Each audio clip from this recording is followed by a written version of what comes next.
My dad didn't just bring home a stranger. He walked into our house with a 16-year-old girl from the orphanage and announced she was our new sister, without asking any of us first. What none of us knew was that this decision would turn our family completely upside down and lead to the most dangerous situation we'd ever face.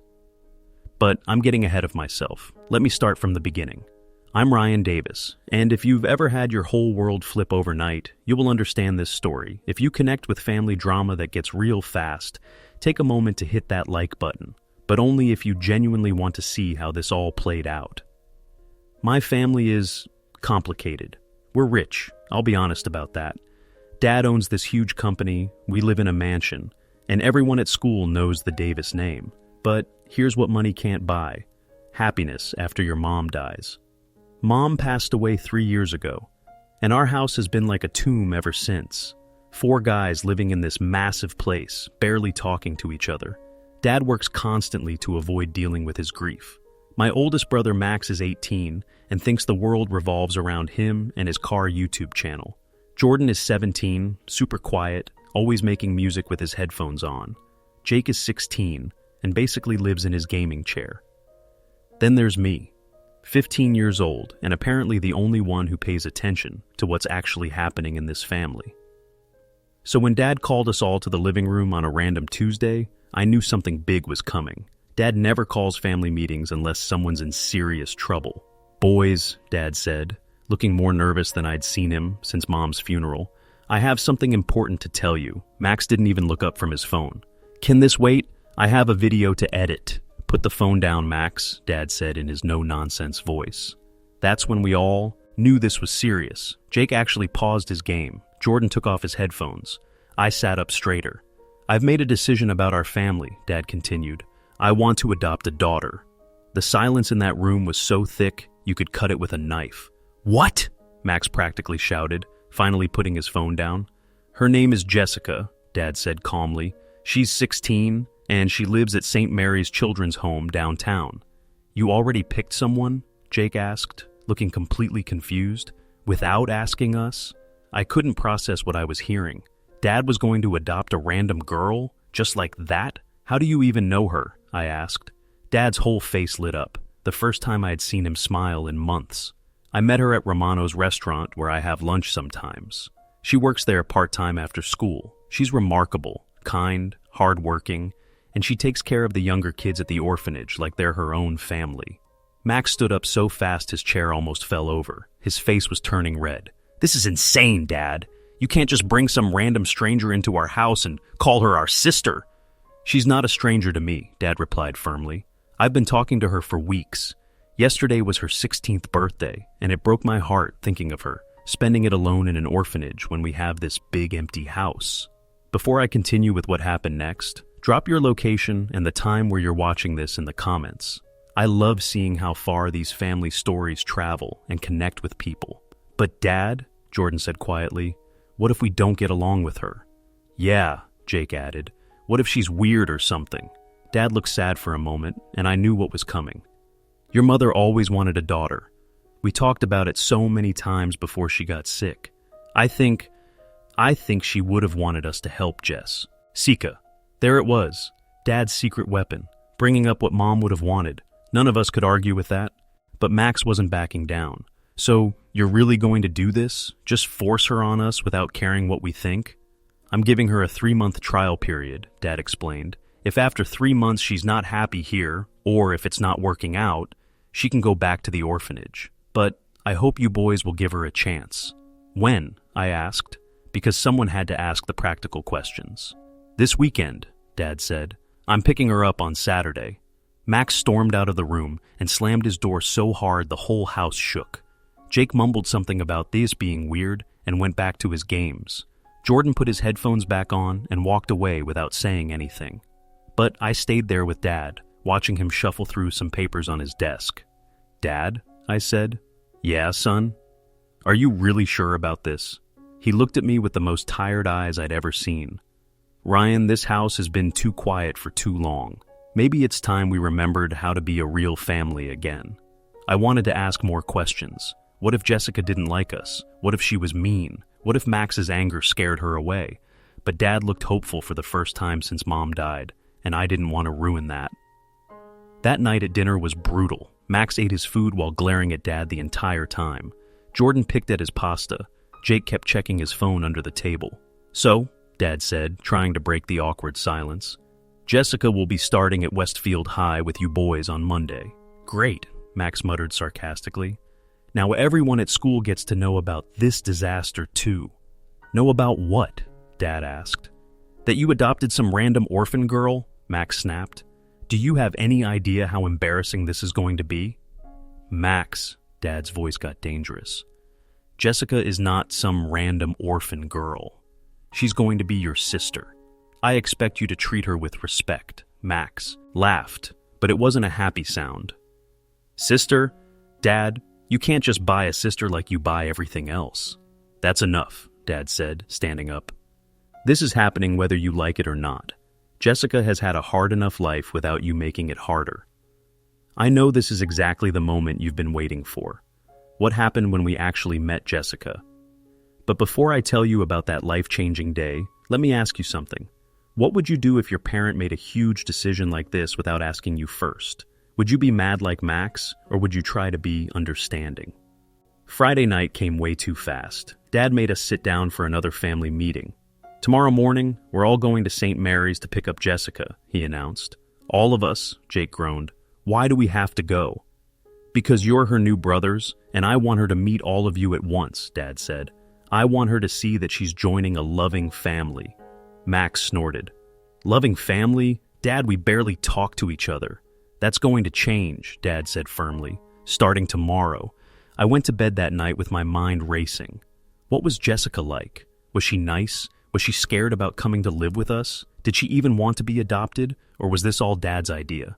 I also wondered what she looked like. Dad had shown us one blurry picture from the restaurant, but I couldn't tell much. She had long, dark hair and seemed pretty, but that was about it. What I did know was that tomorrow, our family of 4 guys was about to become a family of 4 guys and 1 girl. And judging by Max's reaction, it was going to be way more complicated than Dad thought. Saturday morning hit different. Dad was up at 7 a.m. making pancakes, something he literally never does. He was whistling and acting like it was Christmas morning, instead of the day we were picking up a complete stranger to live with us. "Morning, boys," he said way too cheerfully when we all stumbled into the kitchen. "Big day today." Max looked like he hadn't slept at all. His hair was a mess and he had dark circles under his eyes. "Can we just get this over with?" he mumbled. "Max," Dad warned, "fix that attitude right now." Jordan had actually dressed up in a nice button-down shirt. Jake showed up in pajama pants and a wrinkled t-shirt until Dad made him go change into something decent.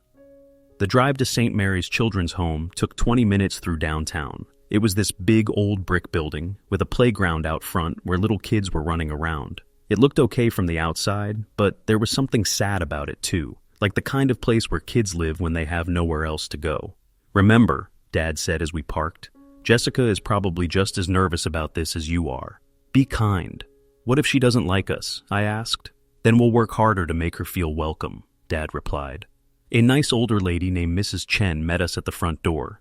She had gray hair and kind eyes, and she smiled when she saw Dad. "Mr. Davis, right on time? Jessica has been excited all morning. Where is she?" Dad asked. "In the common room, saying goodbye to some of the younger children. She's been like a big sister to all of them here." Mrs. Chen led us down a hallway covered with drawings the kids had made. I could hear voices and laughter coming from up ahead. "Jessica, dear," Mrs. Chen called as we entered this big room full of couches and toys. "Your new family is here." And that's when I saw her for the first time. Jessica was sitting on the floor with 3 little kids around her, reading them a story from this worn-out picture book. When Mrs. Chen called her name, she looked up, and I swear time stopped. She was absolutely beautiful, not just pretty, beautiful in a way that made your chest feel tight. She had long, dark brown hair that fell in soft waves around her shoulders, and the biggest brown eyes I'd ever seen. But what really got me was her smile. Even though she looked nervous, her smile was warm and genuine and lit up her whole face. "Hi," she said softly, standing up and smoothing down her simple blue dress. "You must be Mr. Davis's sons." "Boys," Dad said proudly, "this is Jessica." For a few seconds, nobody said anything. We were all just staring at her. Then Jordan stepped forward first. "I'm Jordan," he said quietly. "It's really nice to meet you." "I'm Ryan," I managed to get out, hoping my voice didn't crack. Jake gave an awkward wave. Max said absolutely nothing. Jessica looked at Max, waiting for him to introduce himself. When he didn't, she just said, "And you must be Max. Your dad has told me so much about all of you." Max finally spoke, but his voice was ice cold. "Yeah, well, he didn't tell us much about you." I saw Jessica's smile falter just a little, and I wanted to punch Max in the face. "Max," Dad said in his warning voice. "It's okay," Jessica said quickly. "I know this is unusual for everyone." One of the little kids tugged on Jessica's dress. "Jessie, do you really have to go?" Jessica knelt down to the little boy's level, and I watched her whole face soften. "Remember what we talked about, Tommy? I'm going to have a new family, but I'll still come visit you sometimes." "Promise?" a little girl asked, her eyes filling with tears. "I promise," Jessica said, and you could tell she meant every word. Mrs. Chen started talking to Dad about paperwork, while Jessica said goodbye to all the little kids. Some of them started crying, and I realized that Jessica leaving was really hard for them. She'd been taking care of these kids like they were her real brothers and sisters. "She's going to miss them," Jordan said quietly, watching Jessica hug each child. "Yeah," I said, "and they're really going to miss her." After a beat, all the paperwork was done, and Jessica's stuff was loaded into our car, which wasn't much, just 2 small suitcases and a backpack. We headed home. Jessica sat between Jordan and me in the back seat, with Jake up front and Max driving Dad's other car behind us. The whole ride was pretty quiet except for Dad asking Jessica questions about school and her restaurant job. "So, you're a junior at Westfield?" Dad asked. "Yes, sir. I'll be starting Monday." "Same grade as Jordan and Jake," Dad said. "And Ryan's a sophomore. They can show you around." "That would be amazing," Jessica said, but I could hear the nervousness in her voice. "Don't worry," Jordan said softly. "Westfield's pretty big, but it's not too bad once you figure it out." Jessica smiled at him gratefully. "Thank you so much." I wanted to say something to make her feel better too, but my brain felt like mush whenever I looked at her. When we pulled into our driveway, Jessica just stared at our house with wide eyes. "Wow," she breathed. "It's enormous." Dad chuckled. "Too big for just us boys, honestly. That's one of the reasons I thought having you here would be nice." Max had parked and was already walking toward the house without waiting for any of us. Dad called after him, but Max just waved him off and went inside. "I'm sorry about Max," Dad said to Jessica as we walked to the front door. "He's having a hard time with changes since his mother died." "I understand," Jessica said quietly. "Losing someone you love is really, really hard." Dad smiled sadly. "Yes, it is. But sometimes new beginnings help with the healing process." The house tour took about 20 minutes. Jessica was polite about everything, saying, "Wow," and "It's beautiful" in all the right places. But I could tell she was overwhelmed. Our house probably seemed like a palace compared to the orphanage. "And this," Dad said, opening a door upstairs, "will be your room." It used to be Mom's sewing room, but Dad had completely transformed it. There was a new bed with a pink and white comfort, a desk for homework, a bookshelf, and even fresh flowers on the windowsill.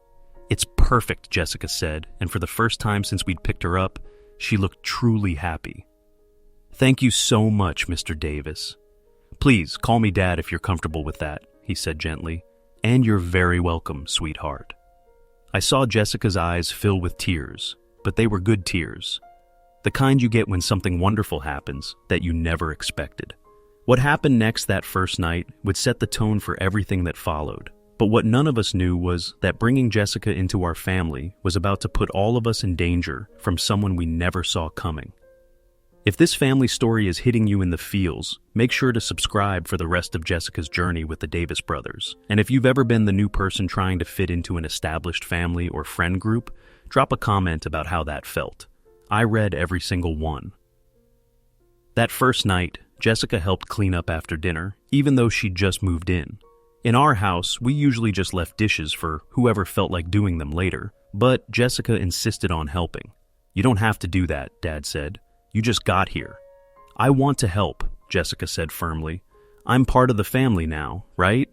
Jordan and I ended up helping her load the dishwasher, while Dad went to his office and Jake disappeared back to his gaming setup.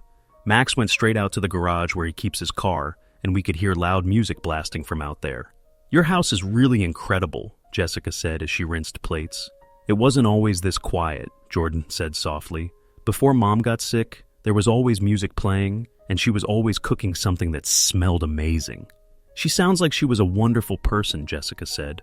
"She was," I said. "She would have really you," Jessica smiled. "I hope so."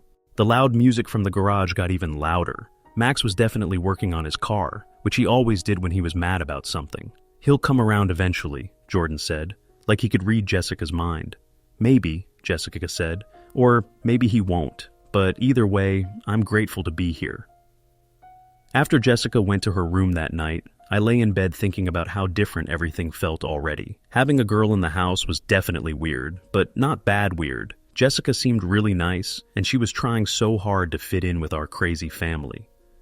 But I was worried about Max. When my oldest brother decided he didn't like something, he could make everyone miserable until he got his way. Just as I was falling asleep, I heard soft crying from Jessica's room next door. She was trying to be quiet about it, but our walls aren't that thick. I wanted to knock and ask if she was okay, but I didn't know her well enough yet. So I just lay there feeling terrible that she was crying on her first night in what was supposed to be her new home. Maybe she missed the kids at the orphanage. Maybe she was scared about starting a new school. Or maybe everything that had changed in her life in one day was just too much. Whatever it was, I promised myself I'd do everything I could to make Jessica feel welcome here. Even if Max didn't want her around, the rest of us could still be a real family to her. Before I tell you about Jessica's first day at our school, let me ask you something. Have you ever been the new person trying to fit into a group that didn't want you there? Drop a comment about how that felt, because what happened to Jessica at Westfield High is something I think a lot of people can relate to. Monday morning came way too fast. Jessica came down to breakfast looking nervous but trying to hide it. She'd chosen her outfit carefully. Nice jeans, a simple sweaty, and her hair pulled back in a ponytail. She looked beautiful, but I could tell she was worried. "Ready for your first day?" Dad asked cheerfully. "I think so," Jessica said, but her voice was shaky. "Don't worry," Jordan said. "We'll show you where everything is." Max grabbed his keys without saying a word to any of us. "I'm driving separately," he announced. "Max," Dad said sternly, "you can all ride together." "No thanks," Max said coldly. "I'm not running a taxi service." And just like that, Max left Jessica, Jordan, Jake, and me standing there feeling awkward. "I can drive us," Jordan offered quietly. The ride to school was tense. Jessica sat in the front passenger seat, looking out the window at all the other students walking into the building. Westfield High is huge, over 2,000 students, and it can be overwhelming even when you're not the new kid. "Okay," Jordan said as we parked. "Jessica, your locker is in C Hall, which is where most of the junior lockers are. Jake and I will be near there too." "What about classes?" Jessica asked. "We checked your schedule," I said, pulling out a piece of paper. "You have first period English with Jordan, third period art, and lunch the same time as all of us." "That's good," Jessica said, but she still looked nervous. As we walked into school, I noticed people staring. Word travels fast at Westfield, especially when it involves the Davis family. Everyone knew Dad was rich and that we lived in the big house on Oak Street. Now there was a girl with us that nobody recognized. "Is that the girl Max's dad adopted?" I heard someone whisper. "She's pretty," someone else said. "Wonder what her deal is." Jessica heard the whispers too. Her cheeks turned pink, but she kept her head up and walked with us toward the main office. That's when we ran into the worst possible person, Chloe Martinez. Chloe used to go to St. Mary's with Jessica, but now she was one of the most popular girls at Westfield. She had long blonde hair, always wore expensive clothes, and acted like she was better than everyone else. What most people didn't know was that Chloe had been adopted by a wealthy family 2 years ago, just like Jessica was being adopted now. "Oh my God," Chloe said loudly when she saw Jessica. "Jessica, what are you doing here?" Jessica's whole face lit up. "Chloe, I can't believe it. I didn't know you went to school here." She moved toward Chloe like she was going to hug her, but Chloe stepped back. "Wait," Chloe said, looking confused. "Why are you here? And why are you with them?" She gestured at me and my brothers. "Mr. Davis adopted me," Jessica said happily. "We're family now. The look on Chloe's face changed completely. It went from surprise to something cold and mean. "Adopted?" Chloe said loudly, making sure other students could hear. "You mean you're living with the Davis family now?" "Yes," Jessica said, but her smile was starting to fade. She could sense something was wrong. "How interesting," Chloe said in a voice that definitely didn't sound friendly. "Well, I guess I'll see you around." And then Chloe just walked away, leaving Jessica standing there looking hurt and confused. "What was that about?" Jordan asked. "I don't know," Jessica said quietly. "Chloe and I used to be best friends at St. Mary's. I thought she'd be happy to see me. But I had a bad feeling about Chloe Martinez. Something about the way she looked at Jessica told me this wasn't going to end well." The rest of the morning went okay. Jessica's first period English class with Jordan went fine, and her art teacher loved the drawings in her portfolio. But at lunch, things got complicated.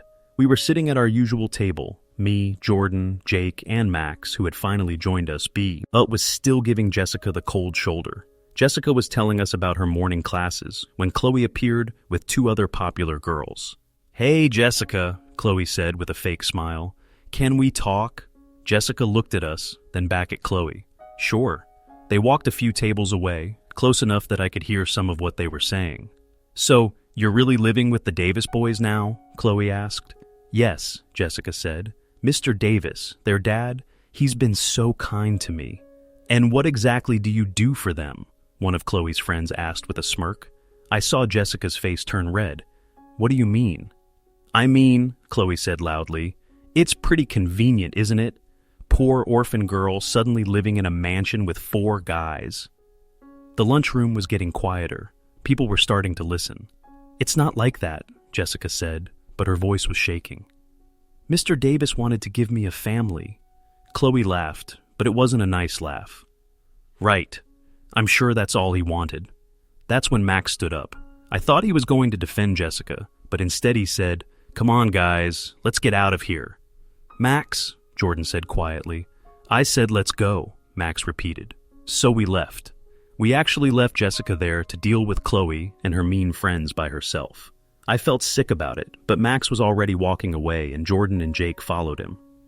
When Jessica found us after lunch, her eyes were red like she'd been crying. "Everything okay?" Jordan asked gently. "Fine," Jessica said, but it obviously wasn't fine. This is exactly the part of the story where things started getting really bad. But before I continue, let me ask you, what would you have done if you saw someone being mean to the new person? Would you have stood up for them, or would you have walked away like we did? The next few days at school were rough for Jessica. Chloe had started spreading rumors too. Jessica was only living with us because Dad had some kind of weird relationship with her. It was disgusting and completely untrue, but high school kids love drama, so people started talking.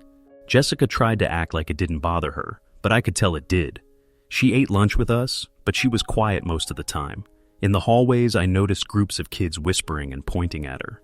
At home, things weren't much better. Max had started what he called Operation Make the Orphan Leave. Yeah, he actually called it that when he thought Jessica couldn't hear.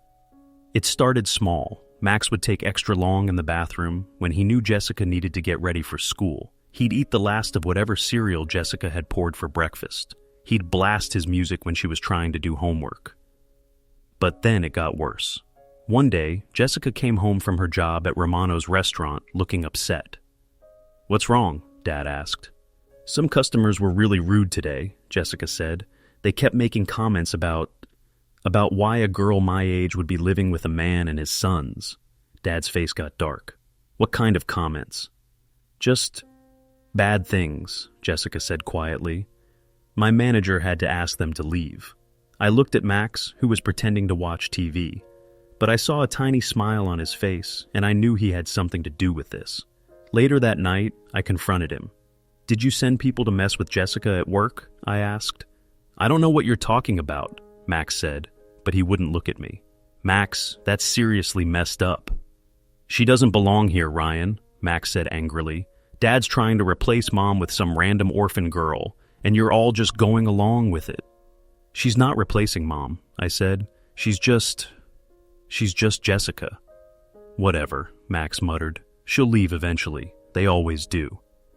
The next week, Max's pranks got even worse. He put salt in Jessica's orange juice. He hid her school books.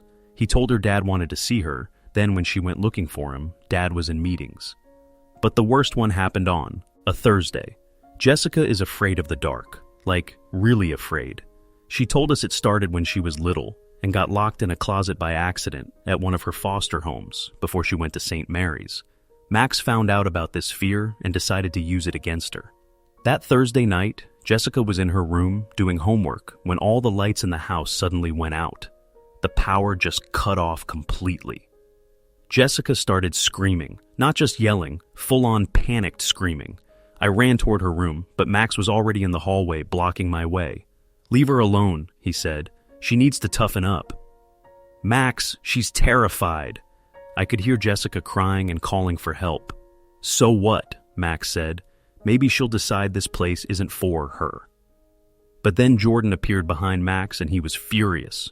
Jordan is usually the calmest person in our family, but he looked ready to fight his own brother. "Turn the power back on," Jordan said in a voice I'd never heard before. "Right now." "Or what?" Max challenged. "Or I tell Dad exactly what you've been doing," Jordan said. "All of it. The restaurant customers, the pranks, everything." Max stared at Jordan for a long moment, then walked downstairs. A few seconds later, the lights came back on. I ran to Jessica's room and found her curled up on her bed, shaking and crying. When she saw me, she sat up and tried to wipe her tears. "I'm okay," she said, but she obviously wasn't. "No, you're not," I said, "and that's okay. Max had no right to do that." Jordan appeared in the doorway. "Jessica, I'm so sorry. He's dealing with a lot of anger about Mom, but that doesn't make this okay." "Why does he hate me so much?" Jessica asked, and her voice broke my heart. "He doesn't hate you," Jordan said gently.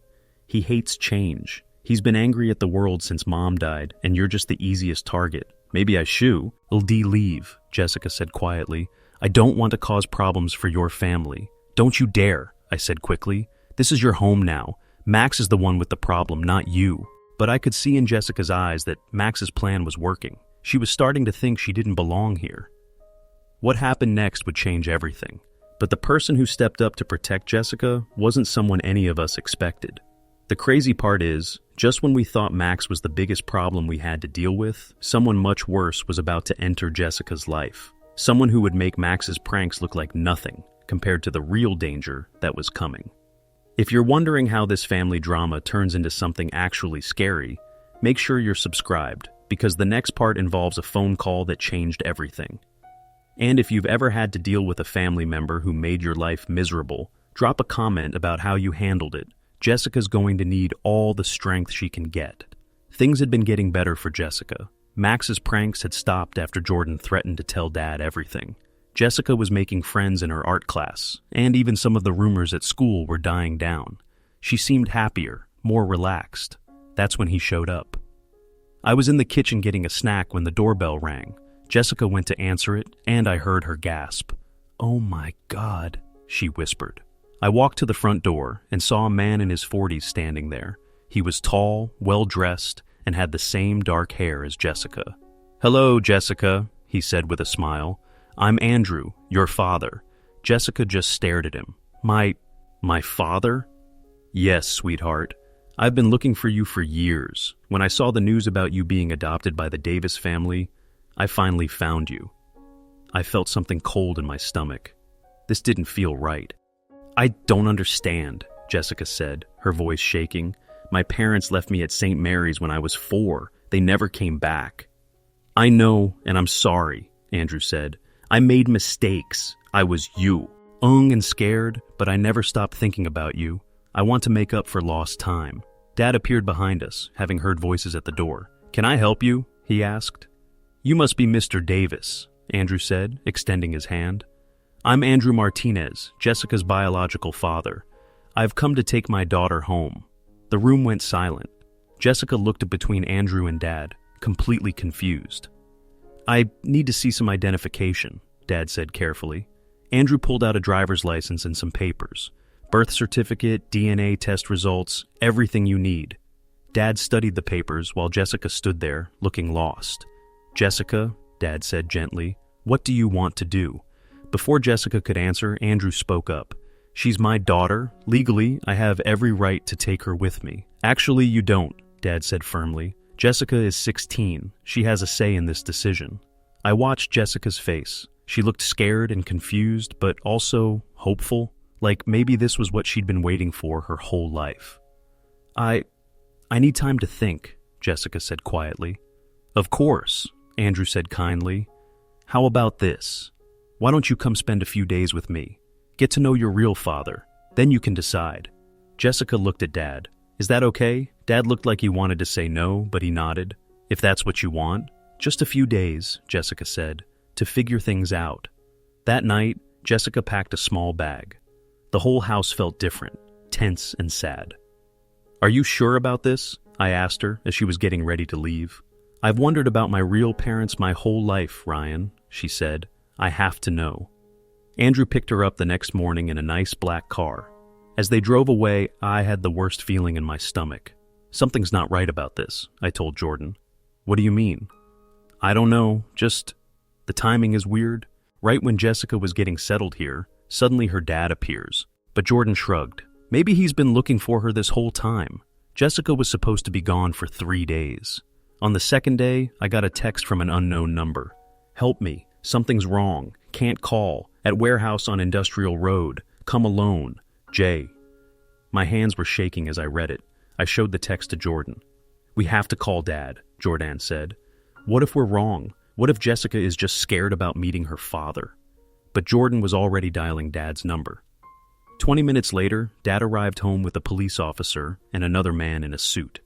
"Boys," Dad said seriously, "this is Detective Martinez and Agent Chen from the FBI. They need to tell you something about Andrew Martinez." Detective Martinez spoke first. "Andrew Martinez isn't Jessica's father. His real name is Andre Williams, and he's wanted for human trafficking." My blood went cold. Agent Chen continued. "Jessica's real father is dead. Andre is her uncle, and he was been using missing children for illegal activities. When he saw the news about Jessica's adoption, he saw an opportunity." "Where is she?" I asked, my voice barely working. "We're working on that," Detective Martinez said. "The warehouse address you got. We're heading there now." "I'm coming with you," Dad said. "So are we," Jordan added. "Absolutely not," Agent Chen said. "This is too dangerous." But Dad looked at us and nodded. "They're her brothers. We're going." The warehouse was dark and surrounded by police cars. Agent Chen made us stay back while they went in, but we could see everything through the windows. Andre had Jessica tied to a chair in the middle of the room. Even from far away, I could see she was scared but trying to be brave. "Jessica Martinez," Andre was saying to someone on the phone. 16 years old, pretty, from a wealthy family. She'll bring a good price." My dad's hands were clenched into fists. Jordan was crying. I wanted to run in there and fight Andre myself. But then the police moved in. Everything happened fast, shouting, Andre trying to run, Jessica screaming. 5 minutes later, it was over. Andre was in handcuffs, and Jessica was safe. She ran straight to Dad and hugged him so tight I thought she might never let go. "I'm sorry," she kept saying. "I'm so sorry I left." "You have nothing to be sorry for," Dad said, holding her. "You're safe now. That's all that matters." The ride home was quiet. Jessica sat between Jordan and me, and I could feel her shaking. "How did you know something was wrong?" she asked finally. "Ryan figured it out," Jordan said. "He said the timing was too convenient." Jessica looked at me. "You saved my life." I felt my face get hot. We all did. When we got home, Max was waiting on the front porch. He looked worried, sick. "Jessica," he said as soon as she got out of the car, are you okay?" She nodded, then surprised everyone by hugging him. "Thank you for caring."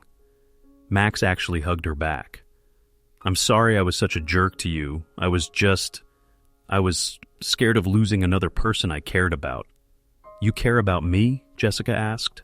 Max looked embarrassed. "Yeah, you're my sister."